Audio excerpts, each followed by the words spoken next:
বিগত দুই সরকারের আমলে বিএনপির ভারপ্রাপ্ত চেয়ারম্যানের বিরুদ্ধে মামলা রয়েছে অন্তত ৩৩টি।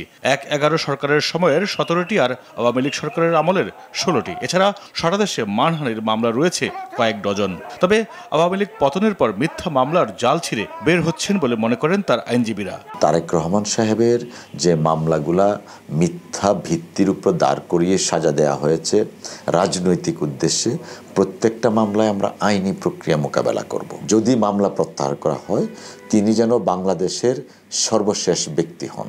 সমস্ত রাজনৈতিক নেতা কর্মী ইভেন সমর্থকের মামলাগুলো প্রত্যাহার হওয়ার পরে যেন তারটা হয়। তারেক রহমান যেদিন বাংলাদেশে ফিরবেন সেদিন আপনি দেখবেন যে বাংলাদেশে মানুষ রাস্তায় দাঁড়াবার মতো জায়গা পাবে না, এত লোকের সমাগম হবে বাংলাদেশে।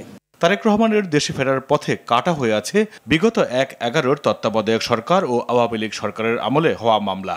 বিএনপির আইন বিষয়ক সম্পাদক ব্যারিস্টার কায়সার কামাল বলেন, আইনি পথ ছাড়া অন্য কোনো পথে ফিরবেন না তারেক রহমান। আদালত তার স্বীয় পর্যবেক্ষণ অনুসারে মতামতের ভিত্তিতে আদালত কর্তৃক এই মামলাগুলো নিষ্পত্তি হবে। ২১শে আগস্টের মামলায় জনাব তারেক রহমান সাহেবের কোনো নাম ছিল না। যে ৫টি মামলায় সাজা হয়েছে, যে orphanage trust case, money laundering কেসে নিম্ন আদালতে খালাস ছিলেন, সেই খালাসকৃত মামলাটা উচ্চ আদালতে এসে ৭ বছরের সাজা দিয়েছেন।